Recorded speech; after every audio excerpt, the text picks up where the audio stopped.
think any person who gets to number 10 wants to sort of talk about their own agenda, what they want to do and the direction they want to take the country in. And of course, the truth is, politically, Andy will be, to a large extent, I think, obligated to follow the main foundations of the 2024 Labour Manifesto. If he wants to step outside that, well, that's the point in which, probably you would need a general election.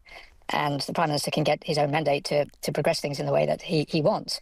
Now, it is time for political thinking. And on the 20th of July, just 3 weeks away, we could have yet another new Prime Minister, with Andy Burnham looking set to go through the contest without facing a single challenger.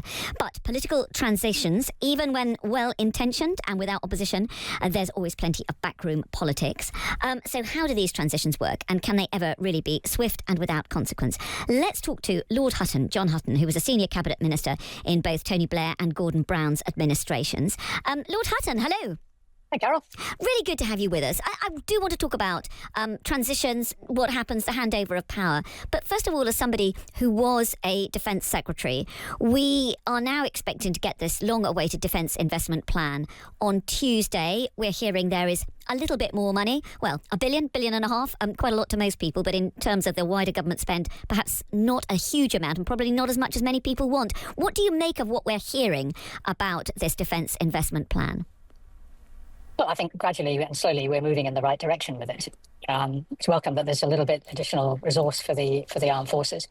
But I think we've really got to keep one fundamental thing in mind, and ask ourselves one question, which is this going to be enough to make sure that we can deter further Russian aggression in Europe? And that's the exam question we've got to answer.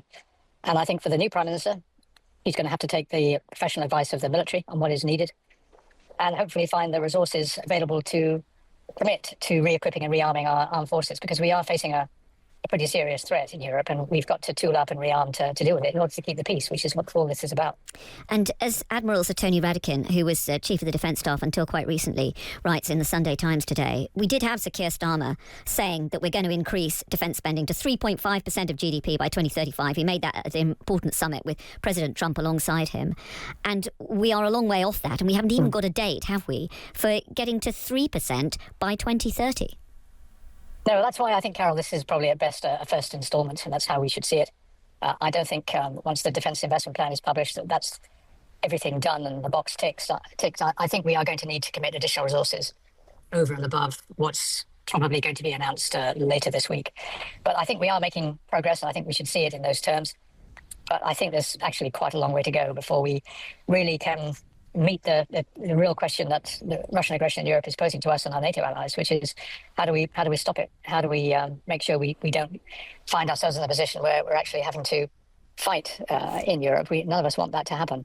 So we've got to make sure we've got a credible deterrence at every level, nuclear as well as conventional. And as we all know, that is going to cost money. But I think for the new Prime Minister, it's probably one of the key tests that Andy's likely to be judged by. Is he able to go further than Keir Starmer was able to go or willing to go? And I hope the answer to that question is yes. Yes, it is one of the huge issues which Andy Burnham will be grappling with when he likely arrives at number 10 within 3 weeks. You were there when the long-awaited handover from Tony Blair to Gordon Brown happened, and Gordon Brown became Prime Minister. And despite the fact that he had had many years to prepare for it, having seen himself as a leader in waiting, he really struggled in power. Andy Burnham has had a very little time to prepare, having had this meteoric rise since the Makerfield by-election. How big a transition and how difficult is it going to be, do you think, for Andy Burnham? I think it's a tough one, isn't it, for him? I'm sure he would have liked to have had a little bit longer to prepare, but I'm afraid, these are the cards he's been dealt, and I'm sure he's got the ability to rise to the challenge. The thing that reassures me quite a lot, Carole, is that clearly Andy's been able to pull together around him some really, really top people who've got experience both of government, foreign affairs, economics, which is another crucial area for the new Prime Minister to come to grips with. But I'm very reassured by what I've seen so far. I think he's got the makings of an excellent team around him. And I think really, no matter how good the Prime Minister is, he really is going to depend on the people closest to him in and around number 10 and who he can bring in to support him. I think when Gordon became Prime Minister, he went from having nearly sort of 10,000 people who worked for him in the Treasury to probably having 100 people who work for him in Downing Street. And yet those 100 people have to keep an eye on every part of central government and make sure that things are going in the way that they want it to go. And I felt for some time that the office of the Prime Minister is underpowered in our system and needs sort of some extra horsepower underneath the bonnet there if the new Prime Minister is going to make a real impact in a short period of time, because that's the other real sort of challenge for him. He doesn't have the luxury of a 5-year term. At best, he's got 3 years left. And coming in at the midpoint of a parliament, which is essentially what he's doing, is an extra challenge, because he needs to hit the ground running. His policies need to have almost an immediate effect. People want to be able to say, yep, I can see the difference, the change is better, country's going in the right direction. So that all adds to the pressure on Andy and his team.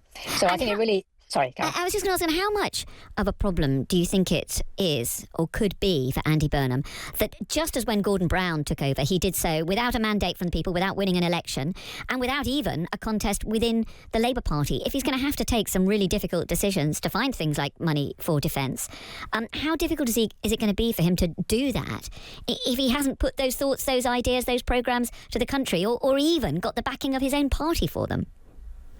I think it's all down to the Prime Minister's instinct, the purpose that he feels that he's in number 10, what it is he's trying to deliver.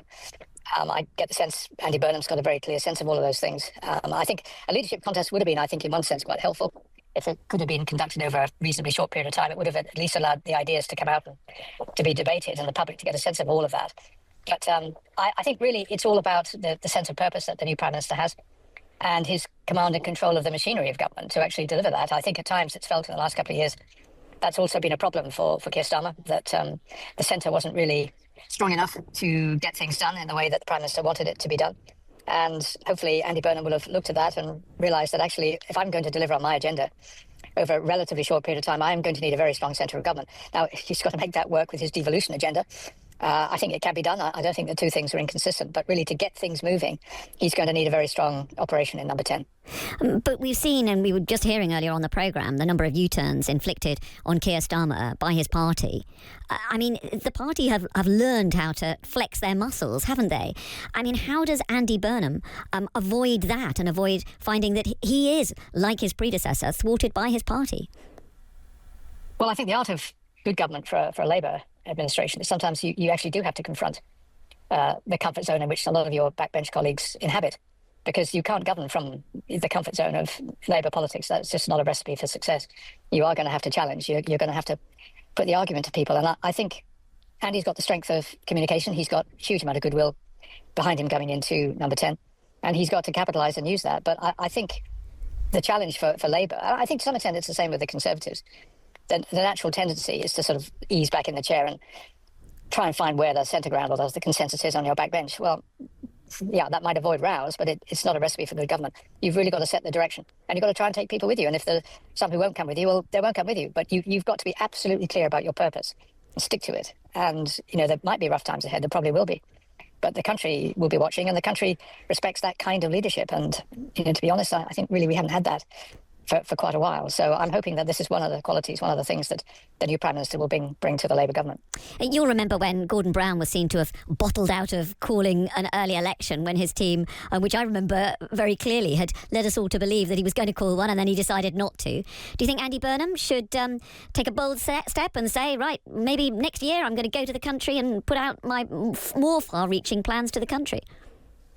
I think any person who gets to number 10 wants to sort of talk about their own agenda, what they want to do and the direction they want to take the country in. And of course, the truth is, politically, Andy will be, to a large extent, I think, obligated to follow the main foundations of the 2024 Labour Manifesto. If he wants to step outside that, well, that's the point in which, probably you would need a general election. And the Prime Minister can get his own mandate to progress things in the way that he wants. But I don't know the answer to that question, Carole. It's a conundrum in a sense. There doesn't have to be a general election. I think there ought to be a general election if the new Prime Minister wants to do things fundamentally differently to the Labour Manifesto of 2024. But we'll have to wait and see exactly what unfolds. And there's huge amount of focus at the moment on who's going to get what jobs in particular, who's going to be the Chancellor. I mean, you'll have seen that Blair-Brown relationship over the years, which was a very difficult one. How important do you think that relationship is? And do you think if he does want somebody that is going to push through some really big radical changes, then maybe Ed Miliband would be someone, because Miliband has proven himself to be someone who's at least managed to deliver changes in his energy brief? Yeah, well, I think no one's doubting that Ed Miliband isn't a very effective cabinet minister. I think where the argument has been more about the policy direction within the department. And as far as the relationship between number 10 and number 11 is concerned, I mean, you're quite right. It's fundamental to the success of any government. And if that relationship isn't set correctly, if both people aren't on the same wavelength, you've got a recipe for trouble. I do think on economic policy, there's a need for a major change of direction. I think we've got to find a way, using all the levers of government, particularly on tax, to incentivize investment and growth of businesses across the country. We're just not progressing quickly enough in terms of economic growth, and that's a major problem right across government now. I mean, we see the tax revenues are under pressure and everything else. So the economic agenda is probably the most important agenda for the new Prime Minister to set, and he reasonably, I think, will want to work with a Chancellor who absolutely shares his agenda. So I don't really know who that's going to be. We'll have to wait and see. But I think one thing the country are probably less bothered about, to be honest, is who gets what cabinet portfolio. I know this is a absolute obsession with everyone within a square mile of the Palace of Westminster, but outside of it, I don't think really people are too bothered about that. John Hutton, Lord Hutton, a former cabinet minister. It's been great to get your thoughts this morning. Thank you so much for joining us.